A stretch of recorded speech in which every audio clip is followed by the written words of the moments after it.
देखिए, मांगलिक के ऊपर मैं पहले भी एक वीडियो बना चुका हूँ, आज फिर से मैं मांगलिक दोष के ऊपर बात करने आया हूँ। सबसे पहली चीज़ तो ये है कि मांगलिक दोष को आप मांगलिक दोष कहना बंद करो, कि मांगलिक दोष जब ये कह रहा है कि मांगलिक दोष का अर्थ ही यही है कि उसके अंदर एनर्जी ज़्यादा है, उसके अंदर करेज, उसके अंदर का जो अग्रेशन है वो चीज़ ज़्यादा, तो वो चीज़ दोष कैसे हो गई? क्योंकि वो चीज़ तो पॉजिटिव वे में भी बाहर आ सकती है, उसके लाइफ में पॉजिटिव वे में भी एक्ट कर सकती है। तो पहला नंबर तो मेरे को लगता है कि मांगलिक दोष को दोष कहना ही गलत है।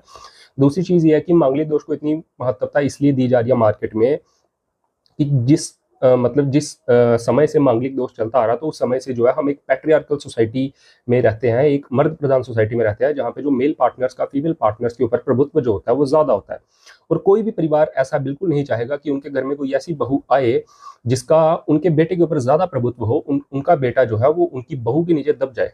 आप अपने आस-पास, अपने गली मोहल्ले में, अपने रिश्तेदारों में, अपने गाँव में हर जगह देख सकते हैं कि हर व्यक्ति जो है वो यही चाहता है कि जो मेल पार्टनर है उसका फीमेल पार्टनर के ऊपर ज्यादा प्रभुत्व रहे। ठीक है, तो अगर क्या होगा, अगर नॉन मांगलिक लड़का है और लड़की जो है वो मांगलिक लेकर आएंगे, तो मांगलिक लड़की जो है वो उस लड़के के कंट्रोल में हो सकता है, ना रहे कंट्रोल में इन द सेंस कि वो उसके अंदर अपने विचार रखने के, अपनी बात रखने की ज्यादा क्षमता होगी। वो अपना स्टैंड ले सकती है अपने किसी भी बात का। ठीक है, वो लड़के के अगेंस्ट भी जा सकती है अगर उसको कोई चीज गलत लगती है, क्योंकि उसके अंदर विल पावर है, उसके अंदर करेज है, उसके अंदर एनर्जी है, एक अग्रेशन है।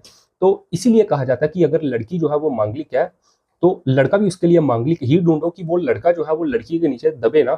क्योंकि हम एक ऐसी सोसाइटी में रहते हैं जिसमें जो है वो पैट्रियार्कल सोसाइटी है और मर्द प्रधान सोसाइटी है, जहाँ पे मेन जो है वो उनका प्रभुत्व जो है वो फीमेल पार्टनर्स के ऊपर ज्यादा होता है।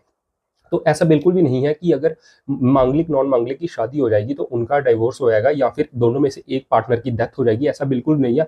हो सकता है कि किसी एक में ऐसा हो भी गया हो कि दोनों पार्टनर्स में से एक की डेथ हो गई हो, तो देखो उसको आप बिल्कुल भी मांगलिक नॉन मांगलिक से कनेक्ट नहीं कर सकते।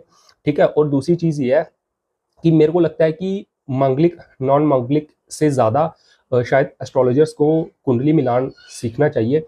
क्योंकि मैं काफ़ी सारे केसेस ऐसे देख रहा हूँ जो मेरे पास आज की डेट में आते हैं कि मांगलिक नॉन मांगलिक और गुणों के चक्कर में लोग जो है वो फंसे हुए हैं कि 36 में से 15 गुण मिल रहे हैं, नाड़ी दोष है, मांगलिक नॉन मांगलिक। तो मेरे को लगता है कि लोगों को शायद इन चीज़ों से ऊपर उठना चाहिए। मैं बात कर रहा हूँ एस्ट्रोलॉजर्स की, उनको अपनी नॉलेज को बढ़ाना चाहिए, उनको सही से जानना चाहिए कि एस्ट्रोलॉजी है क्या।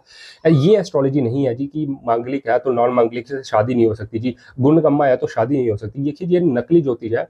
ये है कि जो बच्चों वाला ज्योतिष होता है ना, ये वो वाला ज्योतिष है। असली ज्योतिष ये नहीं है कि भाई गुण मिलान से आप रिश्ता तय करो, कि मांगलिक से रिश्ता तय करो कि शादी करनी है या नहीं करनी है। तो मेरी सभी एस्ट्रोलॉजर्स और आप सभी से रिक्वेस्ट है कि आप प्लीज अपनी बहन बेटियों का जीवन मत खराब करो इस चीज से कि मांगलिक है तो आप उनकी शादी लेट करो, या फिर आप ये कहो कि जी इनकी इसकी बेचारी